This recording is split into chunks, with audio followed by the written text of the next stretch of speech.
Am I audible? Uh, Hello. Good afternoon, sir. Teams, please switch on your camera. Everybody,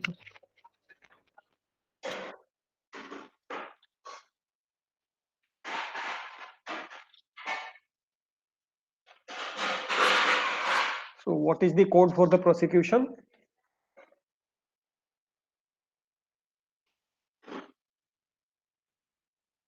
Who are for prosecution?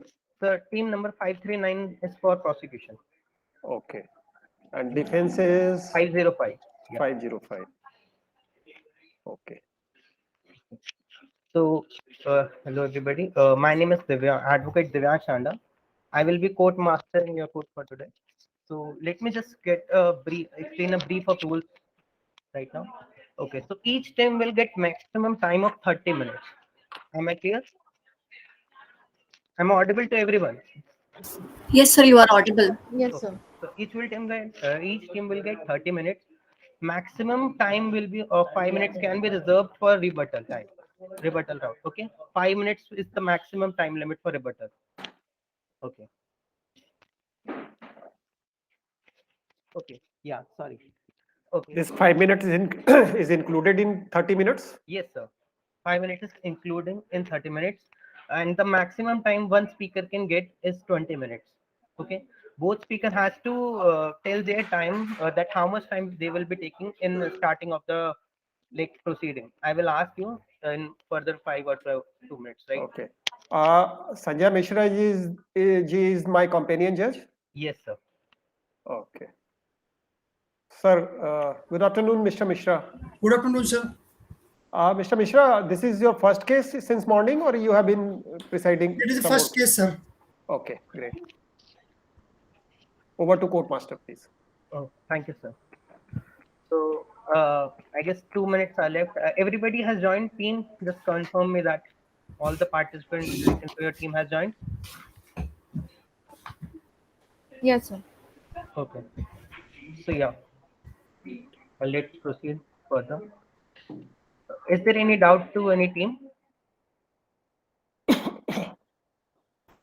No, sir. You can see the rules, right? Just read it.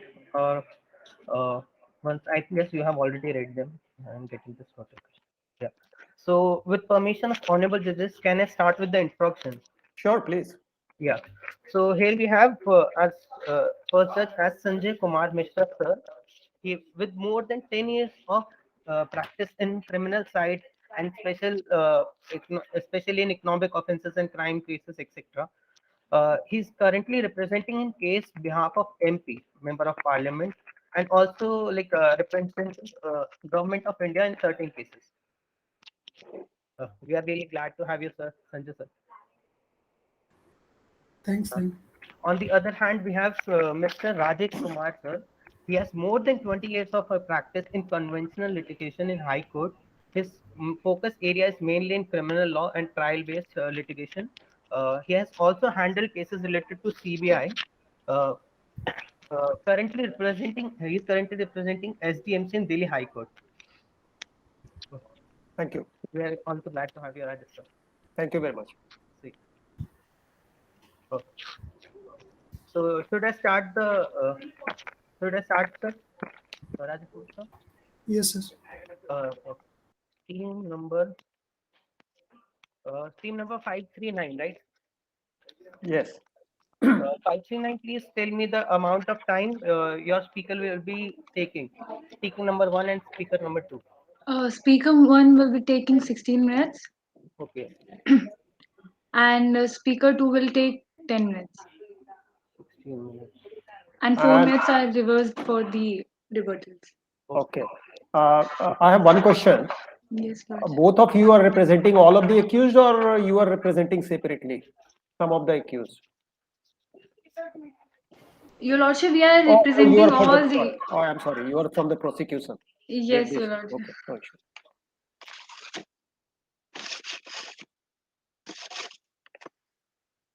Okay.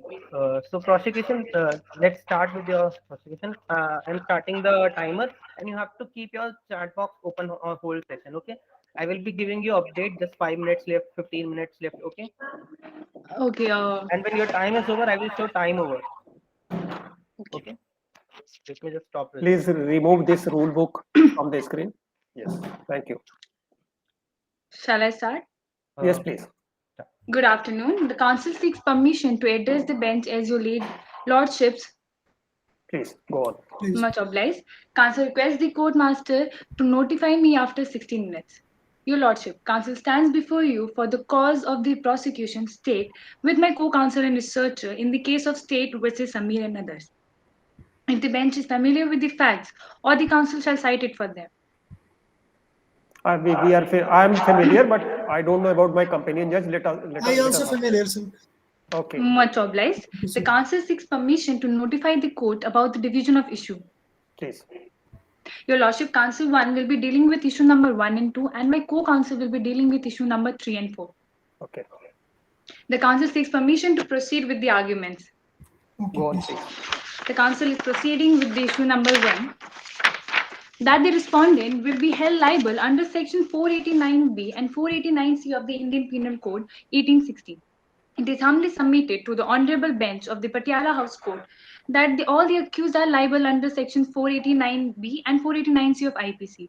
As according to section 489B, whoever sells to or buys or receives from any other person or otherwise traffics in or uses as genuine any forged or counterfeit currency note or banknote, knowing or having reasons to believe the same to be forged or counterfeit, shall be punished. So hereby, in the present case, both the accused Samir and Monu were got arrested by the special cell officers on 25th February 2015 with a bag of 250 notes of FICN of having a total value equivalent to rupees 5 lakhs each. They were trafficking the FICN notes from Malda to Delhi and then to Pulwama. They both had the knowledge about the same, as because the high quality FICN notes were kept in the secret cavity of their bag. Your Lordship, in the case of Parak Food Limited versus State of Andhra Pradesh and others, it was said that the term traffics has to be read with its just generis, with the phrase tells to, buys, or receive from any other person, and that the junction of another person is necessary to accomplish such acts. In the present case, both the accused received the FICN notes from the another accused named Kalu Mama.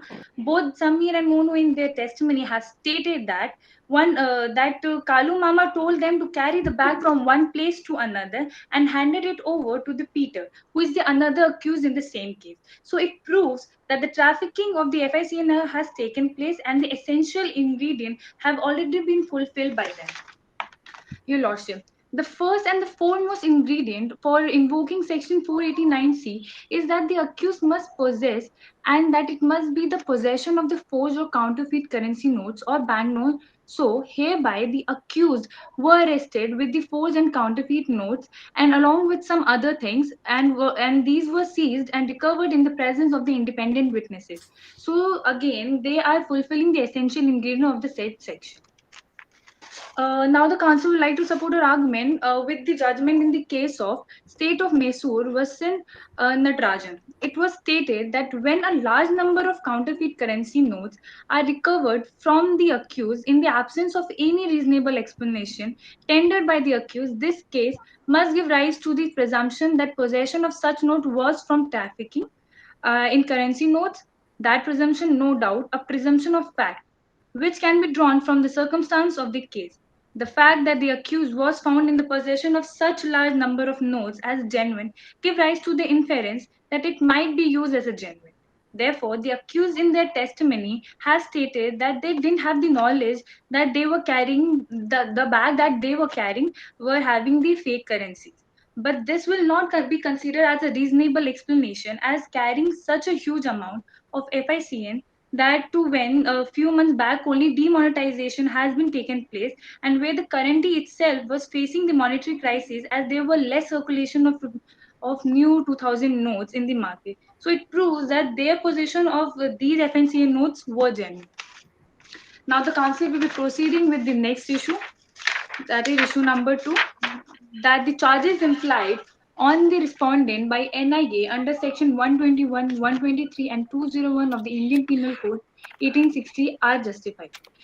it is humbly submitted to the Honorable Patiala House Court that the charges implied on the respondent by NIA under Section 121 and 123 of the Indian Penal Code are justified because Section 120 to 121 embraces every description of war, whether by insurrection or invasion.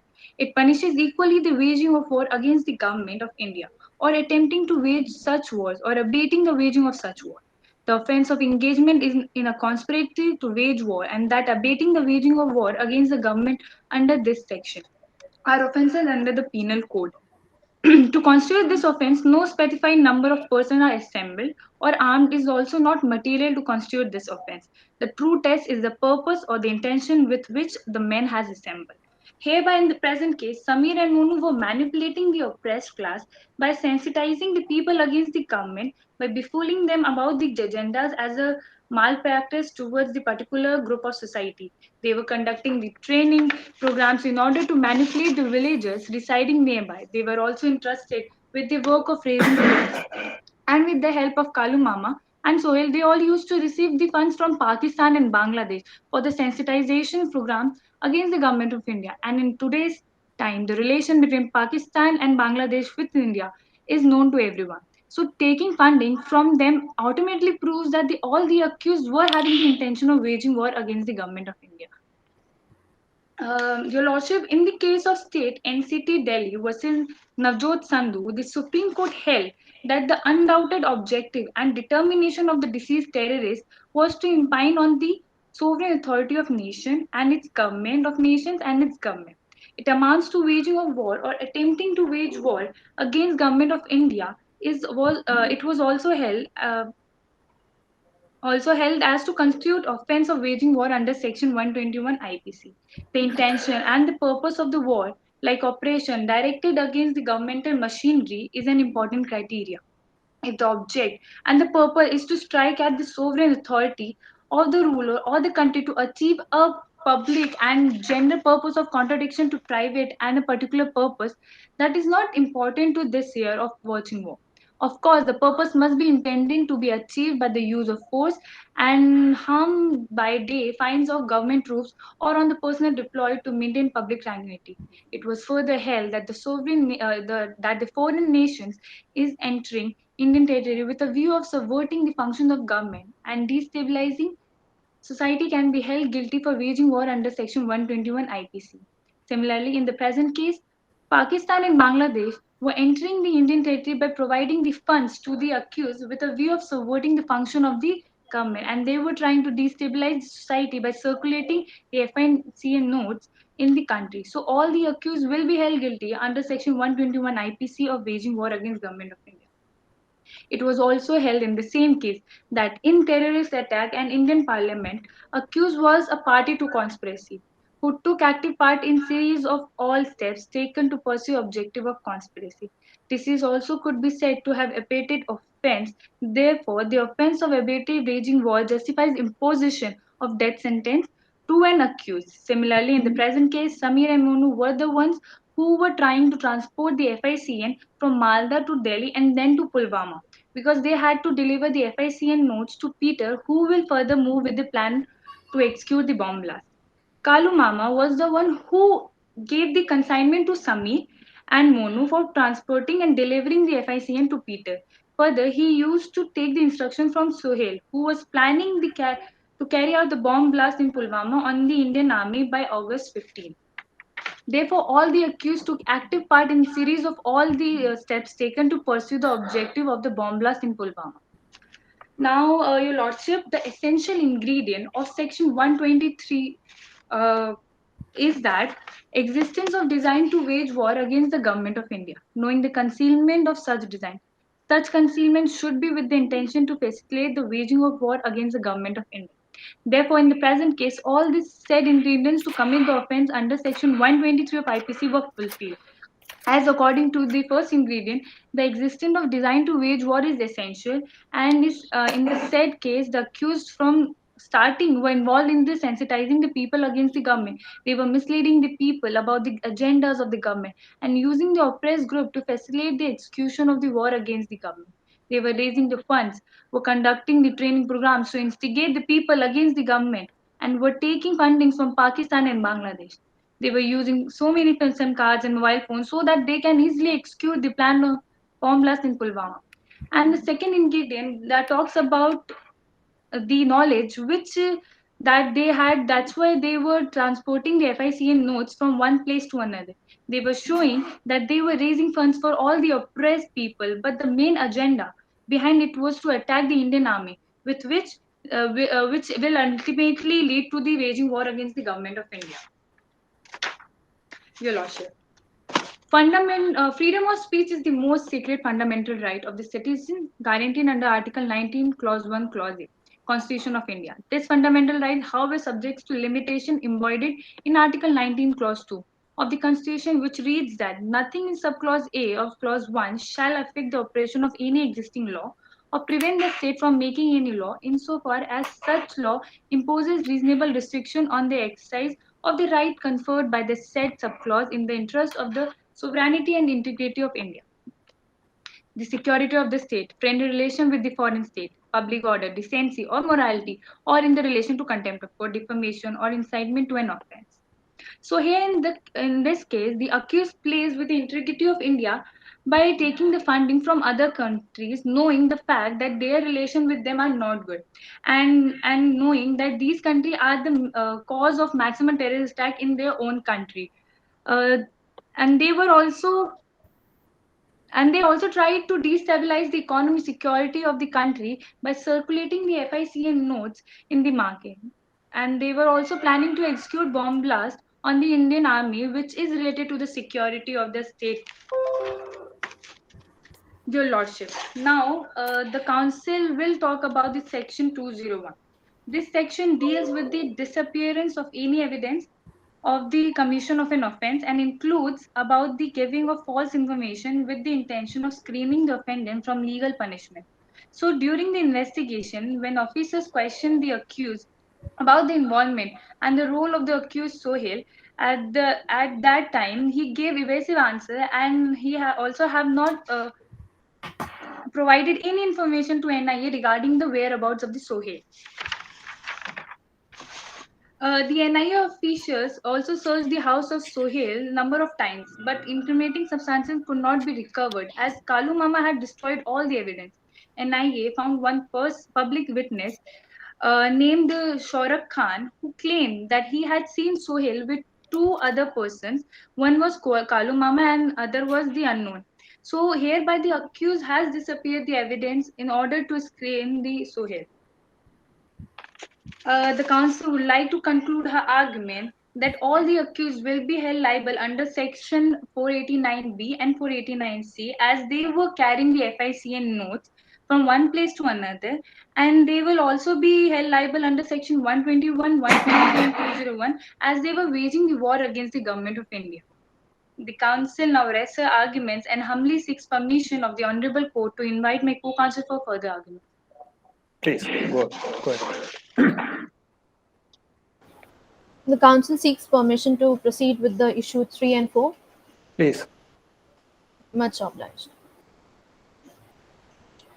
Issue number 3, that the charges implied on respondents by NIA under section 16, 17, 18 and 20 of the Unlawful Activities Prevention Act 1967 are justified. It is humbly submitted before the Honorable Court that the charges pressed on the respondents under sections 16, 17, 18 and 20 of the UAP Act are justified. The Council would like to bring section 15 of the UAP Act into the light, which defines terrorist activity. This provision does not limit itself to clause A, that is to use bombs, dynamites, or any other explosives or any lethal weapons to bring any terrorist activity into action. It is inclusive of other means covered in subclauses in this provision, one of which is the economic security. It addresses the terror funding engaged with the help of production or smuggling or circulation of high quality counterfeit Indian paper currency, coin, or any other material. The respondents, Samir, Monu, and Kalu, were very well aware of the fact that the so-called financial assistance coming to India are from these countries with whom we share antagonistic relations. Apart from this, it is pertinent to note that the funding received from these sources have revealed to be high quality FICN, which were being disseminated and circulated to reach Pulwama, Jammu and Kashmir, in furtherance to their main agenda of terrorist activity. These funds were also being raised with the agenda of executing a bomb blast on 15th of August 2015, planned by Sohail, about which the respondents had knowledge as per the police investigation. In NIA versus Sharif, it was reiterated that printing and smuggling of fake Indian currency notes by the countries like Pakistan and Bangladesh, who are inimical to India, drive with an intention to destabilize the Indian economy as a part of the financial terrorism. Such countries misuse the diplomatic channels and routes to distribute and bring consignments of high quality FICN to destabilize the nation. The circulation of FICN in the country is on the rise, and the government has taken measures to tackle the problem by criminalizing the production or smuggling or circulation of high quality FICN, coin, or any other material as terrorist act. They have also set up terror funding and fake currency cell in the NIA to conduct focused investigation of terror funding and fake currency cases, along with many other steps to combat terror financing. It is to be put into reference that during the police investigation, it was disclosed by the respondents that their main conspirator, Sohail, had daily interactions with the senior members of the terrorist organization Lashkar-e-Taiba groups based from Pakistan and Bangladesh. So it is contended by the counsel for the prosecution that the respondents Samir, Monu, and Kalu knowingly collected, raised, and smuggled the high quality FICN to destabilize the economy of the country, as well as had the knowledge of the terrorist activity for which the funds were accumulated, and the connection, whether direct or indirect, with a terrorist organization has been established.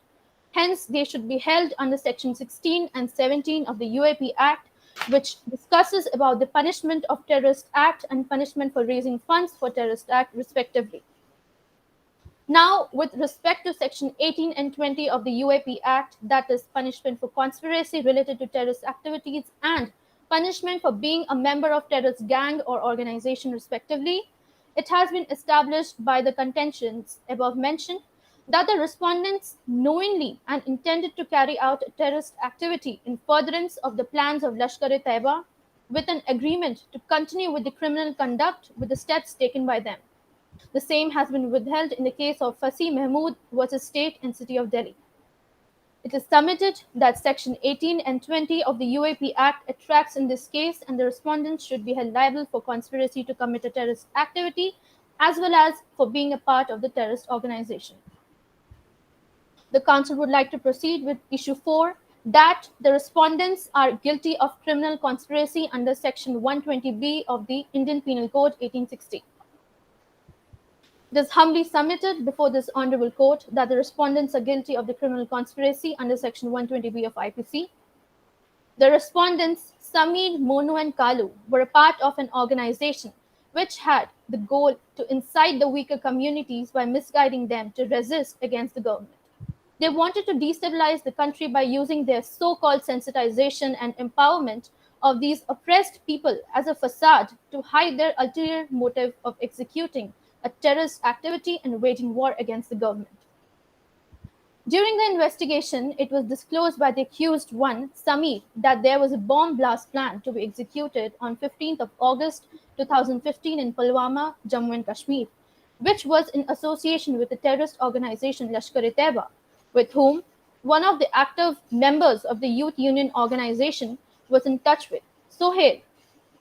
All the accused knew about Sohail's relations with the terrorist organization, indicating that there was the presence of knowledge about the illegal terrorist act, and they were in motion to execute this activity, signifying the presence of intention. The Council would like to refer to the case of Firozuddin Bashiruddin and others versus Kerala, in which it was said that all the conspirators are liable for crimes committed in furtherance of the conspiracy of any member of the group. The steps taken by one of the accused, A1, A2, A3, that is Samir, Monu, and Kalu, towards accomplishing their plan to bomb blast was established in the above mentioned issues contended by the council proves that they had conspired to manifest their main agenda. In Yashpal Mittal versus State of Punjab, the Honorable Supreme Court held that it is not necessary that all the conspirators must know each and every detail of the conspiracy as long as they are co-participators in the main object of the conspiracy. In achieving the goal, several offences may be committed by some of the conspirators, even unknown to the others. It does not matter whether the accused, Samir, Monu, and Kalu, had planned to carry out the terrorist activity or they had just fulfilled the instructions given to them by the main conspirator, Sohail, who is apparently on the run. What matters is there is an active chain of plan which could have led to the grave consequence if the perpetrators had not been caught. Henceforth, the Council would like to humbly submit that the respondents are guilty of criminal conspiracy under Sections 120B of IPC. Now, the Council seeks permission to proceed with the prayer. Please. Much obliged, Your Lordship. In the light of the issues raised, arguments advanced, and authorities cited, the Council for the prosecution humbly prays that the Honourable Court be pleased to adjudge, hold, and declare all the three accused convicted under Section 489B, 489C, 120B, 121, 123, and 201 of the Indian Penal Code, and 16, 17, 18, and 20 of the Unlawful Activities Prevention Act 1967, and pass any order that this Honourable Court may deem fit in the interest of equity, justice, and good conscience. And for this act of kindness, the Council for the prosecution shall duty-bound forever pray. Thank you. Before proceeding, Courtmaster would like to interfere something? Yes, sir. Team 539, you are done, right? Yes. So, Team 505, please mention the time which Speaker 1 and Speaker 2 will take. Speaker 1 and Speaker 2 both will take 30 minutes each, 13 minutes each, and 4 minutes are reserved for the rebuttal. 13 and 4. Okay. Okay. Over to you, Rajat. Please. Defense, Speaker 1, please continue. Good day, Your Lordship. If it may please Your Lordship, the Council on behalf of Defence would like to proceed with the jurisdiction of the court. Okay, proceed. You are challenging the jurisdiction of the court? I'm not challenging, I am just mentioning the jurisdiction. So of nobody is disputing, so proceed with the further Much argument. obliged, Your Honour. Your Lordship, if you are well versed with the factual matrix of the case, I would like to proceed with the arguments advanced. Please go with the arguments. Much obliged, Your Lordship. Your Lordship, the Council for the Defence would be dealing two issues. Whether the charges under Indian Penal Code 1860 implicated upon the accused is valid and justifiable. Our second issue is whether the charges under the UAPA Act 1967 implicated upon the accused are valid and justifiable. Your Lordships, the Council 1, that is I, would be arguing for issue 2 and my co-counsel will be arguing for issue 1. If it may please Your Lordship, I shall proceed with the arguments for issue 2. Please. Your Lordship, again the issue 2 is whether the charges under UAPA Act 1967 implicated upon the accused are valid and justifiable. Your Lordship, the second issue is further divided into 4 sub-issues. Your Lordship, if you are, if it's okay, I will proceed with further. Please. Much Go on. obliged, Your Lordship. The sub-issue 1 for issue 2 is whether the accused is punishable for terrorist act under Section 16 of UAPA Act 1967. Your Lordship, taking into consideration Section 15 of UAPA Act, in order to commit a terrorist act, there must be intention or likeliness to cause a terrorist act, and there must be an actus reus. Your Honor, proceeding further, in the light of present case, all the accused who were convicted under Section 16 of the UAPA Act neither had the intention nor had the likeliness to cause the terrorist act. They were a part of voluntarily organization, and they were sensitizing people to unveil the malpractice of the government of India, who were not doing welfare for the suppressed classes. Your Lordship, uh, uh, proceeding further, the accused were just not challenging the sovereignty of India by sensitizing the people of India. They were they were challenging the wrong practice of the government of India against the suppressed classes, as the accused were working for the welfare of the society. So challenging the malpractices of the government of India would not hinder the sovereignty of India, neither the sovereignty of the people. Your Honor, proceeding further, actus reus is the overt act inconsistent with the intention or the likeliness to cause a terrorist act. Your Lordship, in this particular case, Samir and Monu, who were circulating the money from one place to another, did not have the knowledge that the bags contained the FICN, that is the forged Indian currency notes. And Your Lordship, I would like to draw your kind attention to Exhibit 7 of the mood problem, which clearly states that Samir and Monu were not aware that that the bag contains the FICN. And for this, Your Honor, I would like to seek your attention towards the one of the judgment made by the Kerala High Court by the 2:1 majority in the favor of the accused, in which the circulating of money from one place to another, not knowing the contents of the money, whether it is forged or not, is not an offense within the meaning of this section. Your Lordship, proceeding further, Kalu @Mama, who was circulating the money from one place to another, the NIA investigation could not prove any further evidences in respect to the Kalu @Mama that he was really involved with circulating of the FICN. Also, in the mood problem, it is clearly mentioned that the previous transactions of circulating the money from one place to another did not confirm that the money was FICN.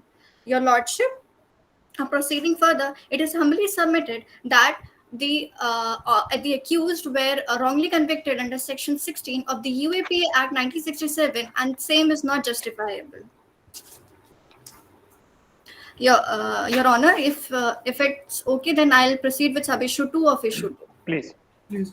Much obliged, Your Honor. Sub-issue 2 of issue 2 is whether the accused is punishable for raising fund under Section 17 of the UAPA Act 1967.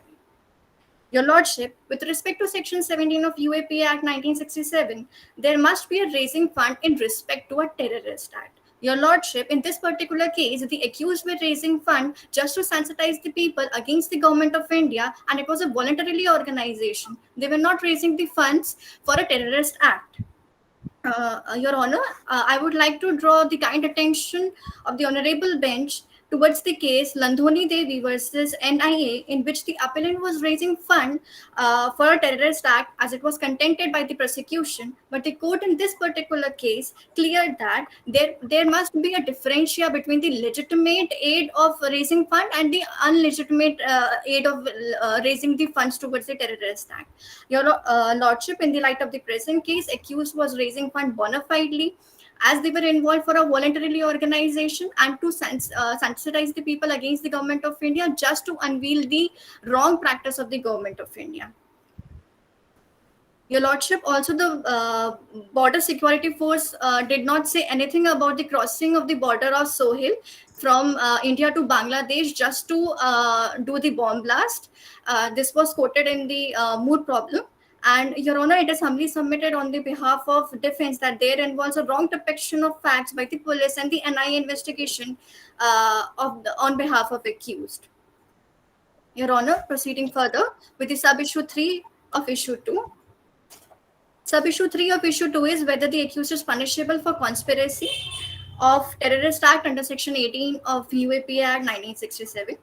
Your Honor, Section 18 of UAPA Act 1967 stated about the conspiracy, advocating, abetting, aiding, or advising or inciting the terrorist act. Your Honor, the statements revealed by accused cannot be used against the accused by virtue of Section 25 of the Evidence Act, as it was not stand valid, and Your Honor, it may involve the concoction or the fabrication of the facts on behalf in front of the police custody.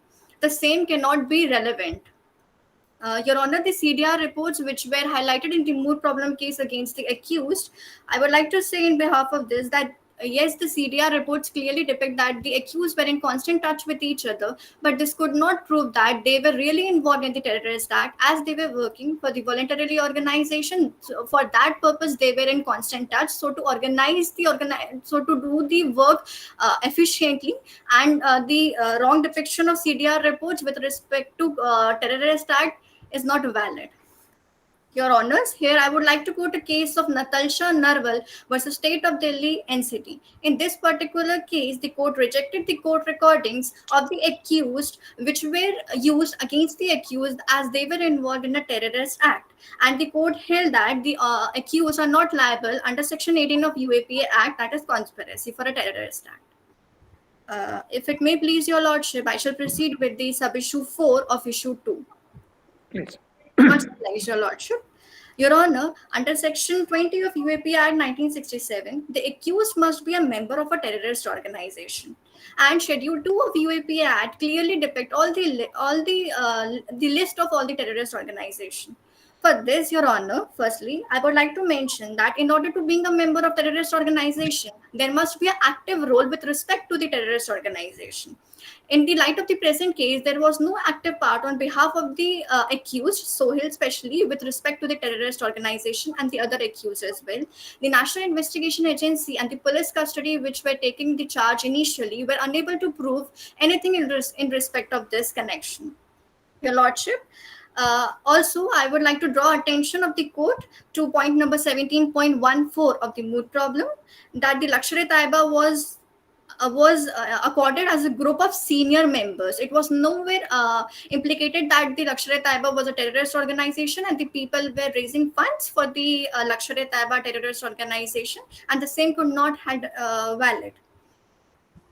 Your Lordship, the same was contended in the case of Shri Chatardhara Mahota and others versus State of West Bengal, where due to insufficient evidences against the accused, the accused were acquitted under Section 20 of UAPA Act, as the prosecution was unable to prove that there was a strong connection with the terrorist organization, and the accused were raising funds with respect to the terrorist organization.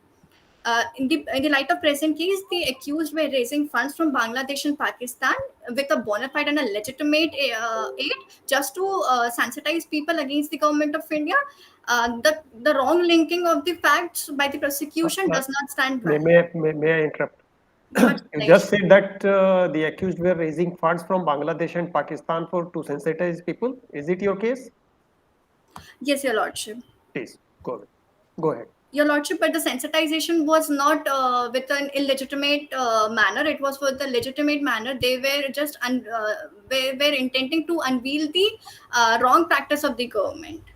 Right. But you are admitting the fact that they were taking funds from Bangladesh and Pakistan. Yes, Your Lordship. Yes. Your Lordship, lastly, I, Counsel 1, humbly submits that on base of facts and arguments advanced, the accused were wrongfully convicted under the provision of UAPA Act 1967, and the facts were wrongfully correlated just to provide an edge against the accused that they were involved in the terrorist activities. Hence, the same was not valid and justifiable. Thank you, Your Lordship. Please. Speaker number 2. Good day, Your Honor, and the honorable members of the court. Your Yes. counsel, Your Honor, I am co-counsel for defense, and the argument advance of issue 1 will be taken by me. If it may please Your Honor, the counsel seeks permission to proceed further with the Please argument. proceed. Don't ask for permission every time you are arguing for every issues and sub-issues. Much obliged, You may Your Honor. proceed. Issue 1 deals in whether the charges under Indian penal law inflicted upon the accused is valid or justifiable.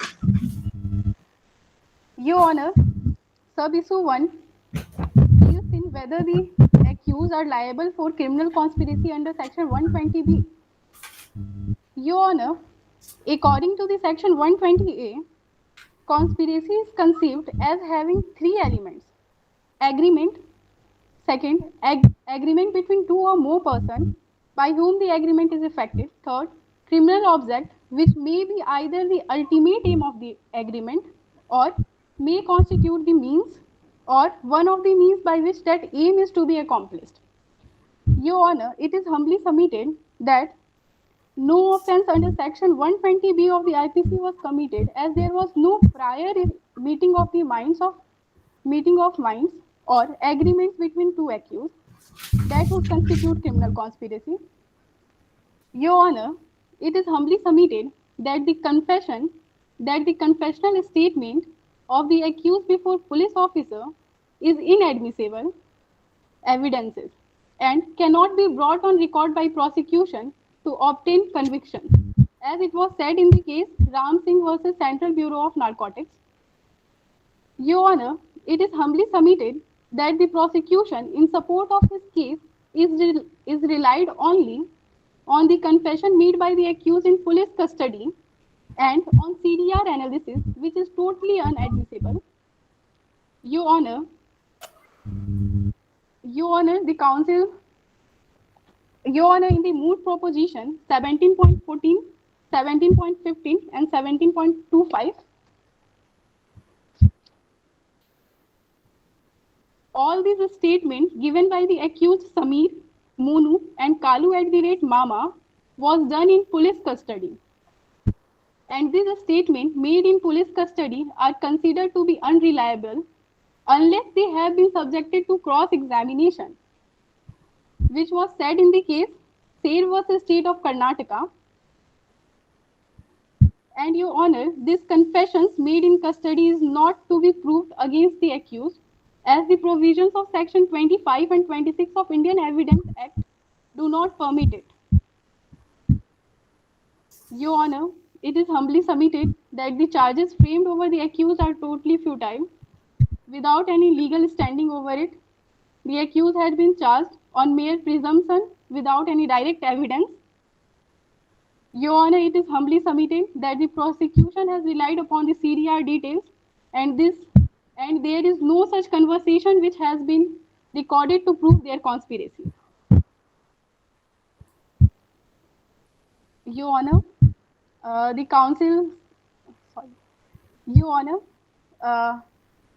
counsel likes to proceed with the sub-issue second. Please. Much obliged, Your Honor. The sub-issue second deals in whether the accused is liable for counterfeiting of currency notes under section 489B and 489C. Your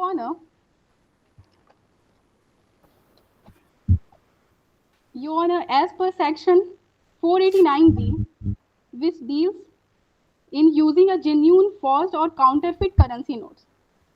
Your Honor, whoever sells to or buys or receives from any other person or otherwise traffic in or uses as genuine any forged or counterfeit currency notes or bank notes, knowing of having reason to believe the same to be counterfeit.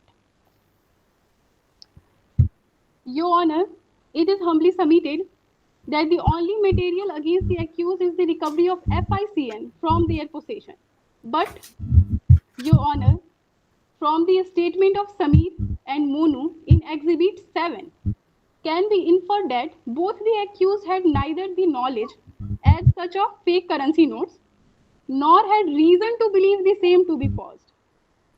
And from the statement of Kalu @ Mama, it can be inferred that he is receiving the funds from Sohail and from the countries from Pakistan and Bangladesh only for the upliftment and sensitization program for the society. Okay. You are also admitting the fact that they were raising funds from Bangladesh and Pakistan. Yes, Your Honor. I am admitting the fact, but this was done only for the purpose of uplifting and sensitization of programs for the society. Okay. No issue. Please go on. Your Honor, it can be inferred from the statement that the accused had no knowledge or reason to believe the notes to be forged and have no such evidences which establishes that the accused had knowledge and reason to believe the notes to be forged.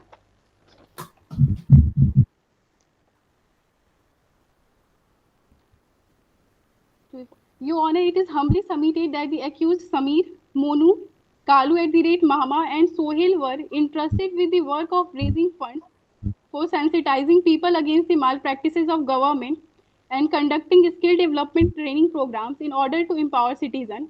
And in area of completing the project, Sameer, Monu, and Kalu Mama started spending time together. Your Honor, it is obvious that in furtherance of good relation, they communicate to each other on calls and in regards to their work. Your Honor, the prosecution is relied only upon the CDR details and there is no such communication record to prove the charges inflicted upon the accused. Your Honor, it is humbly submitted that the accused has been charged on mere presumptions without any direct evidences, as the CDR details also doesn't prove anything against the accused. Your Honor, the counsel seeks permission to proceed further with sub-issue Please. third. Yes. Much obliged, Your Honor. Your Honor, the sub-issue third deals in whether the accused is liable for waging war under Section 121 of the Indian Penal Code. Your Honor, it is humbly, Your Honor, according to the Section 121, the evidences required to establish the crime under Section 121 must be directed to proving of the following points. First point, that the accused waged war or attempted to do so or abetted the same. Second point, that such war was against the government of India.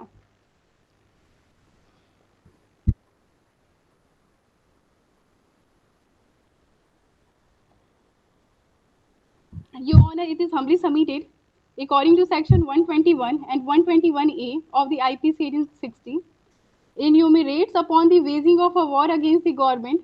To prove waging of war, it is the purpose and intention, the object they have in view, which congregates and assemble them together.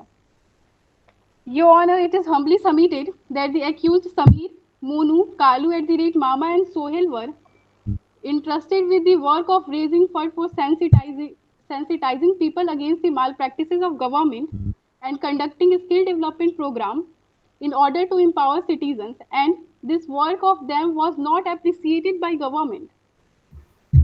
Your Honor, in the light of present case, the accused have not the purpose and intention of any type of violence, neither the object they have in view which congregates and assemble them together. Your Honor, the accused are not in the view to constitute treasons. Their act is distinguished from crime and can consider that of a rally, riot, and other rising for a private purpose. Your Honor, the accused wanted to highlight the defects in the policies of government for public good, and they were preparing for that only. And the arrest was done in the interest of present government for suppressing them from doing the same. And the counsel humbly submits that the arrest done in political motive. Your Honor, the accused is charged on mere presumption, which not attract Section 121 of IPC. Your Honor, the counsel seeks permission to proceed further with the prayer. Please. Yes. Much obliged, Your Honor. Wherefore, in the light of the fact of the case, issues raised, argument advanced, and authorities cited, this honorable court may be pleased to find that the accused have not committed the offences under Section 120B, 489B, 489C, 121, 123, and 201 of Indian Penal Code 1860, and Section 16, 17, 18, and 20 of Unlawful Activities Prevention Act 1967, and pass any other order that it may deems fit in the ends of justice, equity, and good conscience. For Thank this you. act of thank you, Your Honor. Thank you. You did not address the main argument raised by the prosecution that this 200,000 rupees note was denotified, and yet they were carrying these notes. Even if it was not FICN, why did they carry a note which was already denotified? Speaker number 1 or 2 of the defense.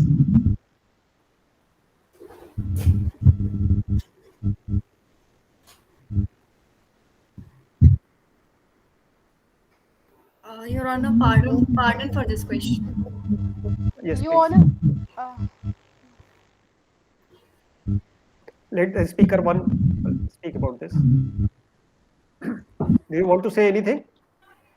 Sir, as per the view of defense, no one has appreciated the testimony of PW2, Iqbal Khan, cited by the prosecution, which itself shows the things about the conspiracy. What's about to say on this point by the defense? Okay, let us start with the rebuttal first. Let them rebut, they know their case, and then we will ask our questions. Right. So back to prosecution. Do you want to rebut something? Mainly, I think you have to rebut on Section 25 of Evidence Act. Evidence Act. Yes. Your Lordship, I would like to proceed with the rebuttals. Please. As per paragraph 11 and 12 in page number 19 of the Defense Counsel Memorial, they have Yes. mentioned that there was a far difference between the original and the intimation of the FICN, which were in possession of Samir and Monu. The council would like to say that if there is a huge difference between the imitation and the original FICN present with the accused Samir and Monu, then how come the National Investigation Agency had to take assistance of two supreme authorities like the CBI and the CFSL to identify the FICN quality, which were found to be of high quality? The pictures for the same, which were clicked during the investigation of such high quality FICN, are attached in annexures E and F of the moot problem. Then, how can the counsel of the defense argue or prove that the original and the intimation were poles apart and hence it is not counterfeit currency? This is our point number 1 for the rebuttal. Point number 2 for the rebuttal being that the counsel of the defense in paragraph 38, page 27 in their memorial have said that the respondents' acts fall out of violence and they wanted to eliminate their rival in the underworld. The counsel for the prosecution wants to know Can you how. repeat this, please? Yes, Your Lordship. The counsel for the defense in paragraph 38, page number 27, Oh. have said that the respondents' acts may fall out of violence, indeed, and they wanted to eliminate their rival in the underworld. The counsel for In the prosecution. underworld. Yes, Your Lordship. Underworld. So I think this elimination of underworld rivalry is admitted by the defense. We are highly, we are sorry for this, Your Honor. Okay, We are admitting. no issue. बच्चे गलती कर देते हैं, कोई बात. So go on, please. Yes, Your Lordship. Your Lordship, the counsel for prosecution wants to know how instigating fear and dread among the oppressed community, like a bully, as stated by the defense counsel in their own memorial, is different from striking terror and thereby committing terrorism. This is point number 2 for the rebuttal. Point number 3 for the rebuttal being the defense counsel in page number 31 of their memorial in para number 51 have themselves said that there was no connection of Sohail with the Lashkar-e-Taiba, the terrorist organization. Whereas in page number 32 of para number 55, they themselves have admitted that only Sohail was in touch with the Lashkar-e-Taiba organization and Samir and Monu were unaware of the fact.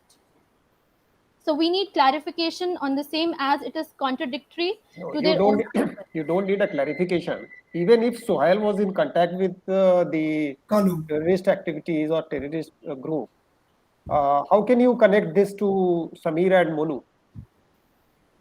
Your Lordship, as mentioned, as contended in our above mentioned arguments, we have contended that the criminal conspiracy which was established by the investigation, and the knowledge and intention which were present about the plans, about the fake currency circulation, and the fact that the defense counsel have themselves said that the Kalu, accused number 3 Kalu, have supplied with such currency to Samir and Mono. So your case is mainly on the admittance of the defense. Yes. Again, Yes, prosecution sir. has not. So defense is helping you out in your case, isn't it? Tell me something about Section 25 of Evidence Act. Yes, Your Lordship. Their argument is that the confession made before a police officer during the arrest is not admissible. And Section 25 of Evidence Act is very clear on this.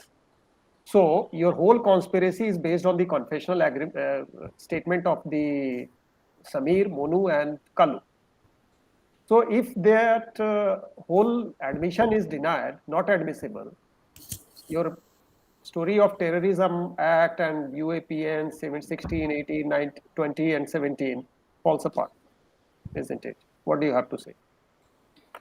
Your Lordship, I would like to refer to the case of C. Muniappan versus State of Tamil Nadu, in which it was held by the Honorable Court, and I quote, that there may be highly defective investigation in a case. However, it is to be examined as to whether there is any lapse by the IO, and whether due to such lapse any benefit should be given to the accused. The law on this issue is well settled that the defect in the investigation by itself cannot be a ground for acquittal. If primacy is given to such designed or negligent investigations, or to the omissions or lapses by such investigation, the faith and confidence of the people in the criminal justice administration would be corroded. Okay. Where, yes, Lordship. Please go on.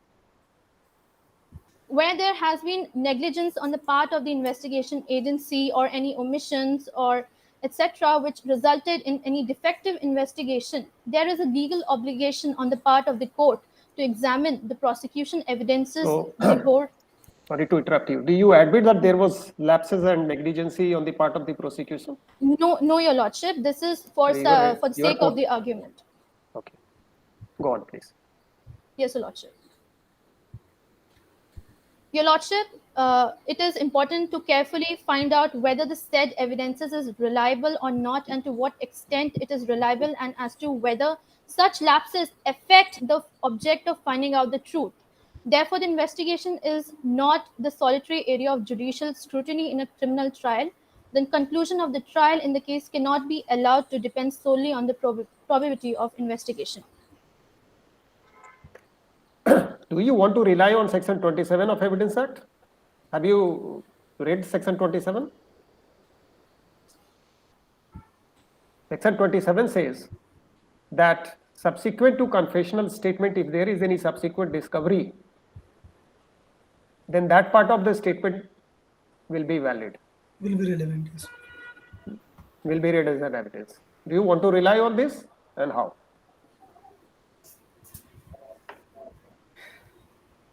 Your Lordship, we would like to take a minute. Okay, address. no issue. You take your time.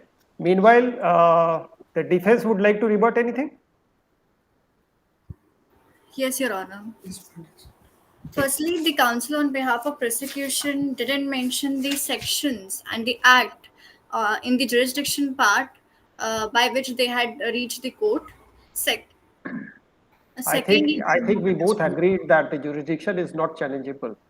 You said that you are not challenging the jurisdiction. Your Honor, but the same was reserved for rebuttal. Okay. So, do you want to challenge the sanction part or procedural part, or you want to challenge the jurisdiction of this court?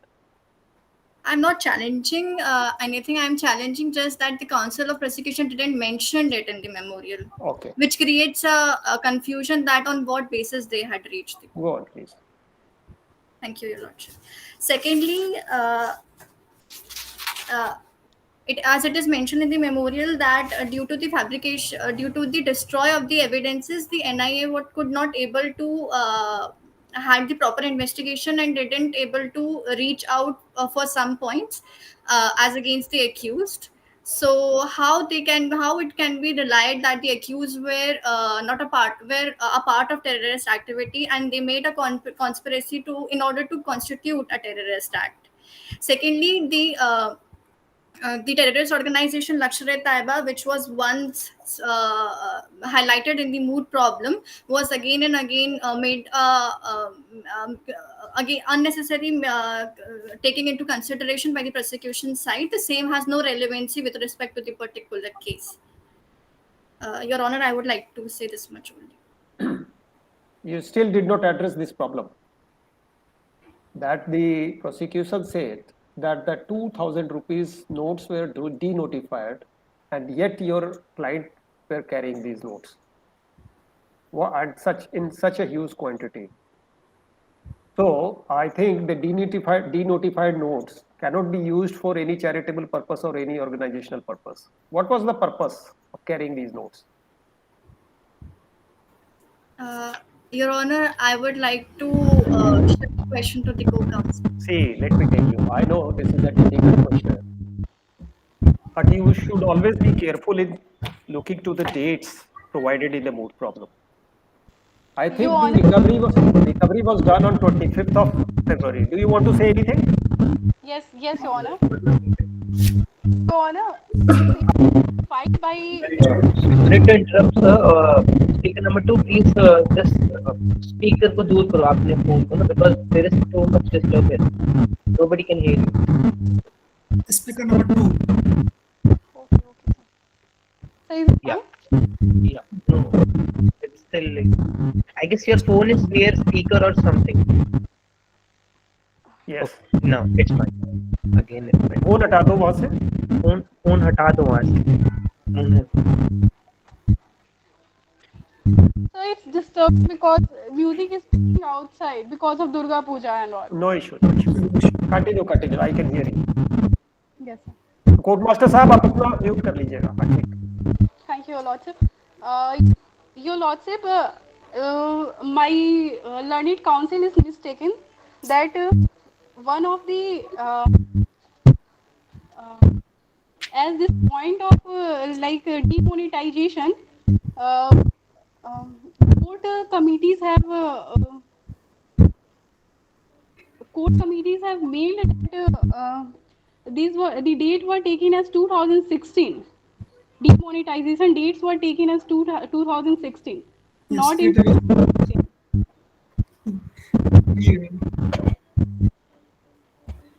So you are not audible. Yes. Go on. I understand your point. Yes, sir. Yes, Your Honor. Only this. Thank you. So let us come back to the prosecution. That your first argument under section 489 BC was you were relying that the 2,000 rupees note were denotified, and yet they were carrying. However, the recovery was made on 25th of February 2015, and denotification was on a subsequent date. So I think your argument falls apart.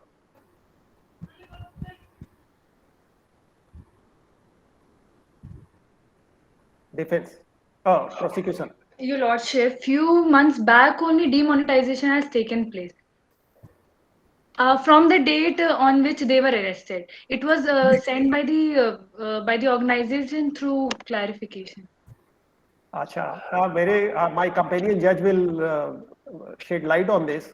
Yes. When was the denotification happened? 8 August 2016, but prosecution has to enlighten about the FSL report. But they didn't say Your anything Lordship, whether sorry. it is a fake currency or not. It is the Your duty of Lordship. prosecution Yes, to Lordship. speak about on this aspect. Sir, And prosecution has also not say anything about the testimony of PW2 to establish the conspiracy between the accused persons. I understand this is highly, the extreme nitty-gritties of the litigation, but हमें थोड़ा सा broader mind में समझना चाहिए इनको, बिल्कुल बिल्कुल sir. ठीक है ना? So I think that this denotification part does not hold water in this case. Your Lordship, the council seeks permission to speak. Your But- Lordship, yes, Your Lordship. Can I? Please. Yes, continue करिए. Your Lordship, the organizer sent us the clarification which stated that the demonetization took place just few days or few months before they got arrested. They Okay. are, So I yes, have cleared the line of argument of prosecution. Okay. So you mean to So, say that this the is- organization has set a moot problem that demonetization has happened few months before the arrest. yes, right? Your Lordship. Yes, Your Lordship. Hmm. Right. They have sent us the mail. If the Lordship wants, we can show it. Okay. Thank you.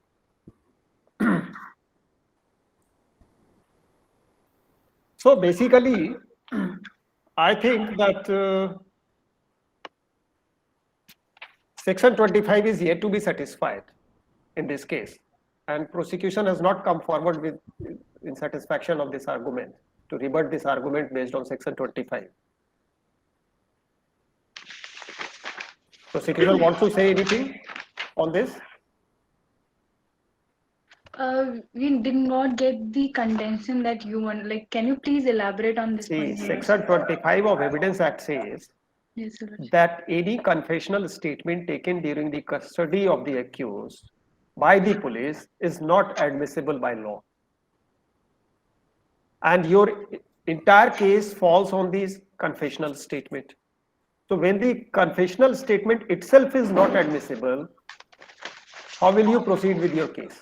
Your Lordship, our arguments are not based only on the confession. We have used the testimony of the witnesses, of all the accused, of all the accused, in which they have admitted somewhere that they are they I were understand. conspiring or they were doing whatever. Yes, Mishra ji. You had to know about the testimony of accused making under section 125 of Evidence Act and the testimony of witnesses. There is difference between the two. Yes, Your You Lordship. once Sorry. As No. sir has enlightened that the statement made before the police is not relevant as per the Evidence Act by the accused, then you have to rely on the statement of your witnesses, not on the statement of the accused.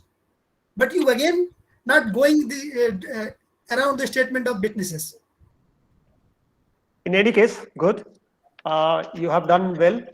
बहुत अच्छा argument. So very Yes. good argument done by Your both the presentation very good, parties. all of you. However, I believe that the prosecution should have relied on Section 27 also. Although the case is weak, I understand. Yes. But this is the irony of the problem, that the case is the basic But fact is there that is one problem, sir. yes. For sake of 27, as the recovery was done within the possession of accused, but there is no disclosure. Recovery was not made in the pursuance of disclosure statement. I understand that, but in order to make a prosecution has a very narrow space, Yes, there is a At lack- least they should have relied on this. That may be for the judges to decide whether it is Yes. admissible or not. But they should have relied on this. Yes. Anyways, thank you. I believe Courtmaster would be addressing something. No, nothing to address. So teams, you can exit the meeting. We are done with that. Sir, can you stay for a few minutes further? Rajesh sir and Sanjay sir. Please. Please leave the meeting. Thank you. Thank you, Your Honor. Okay. Thank you, Thanks Lordship. to Thank you, Lordship. Most well.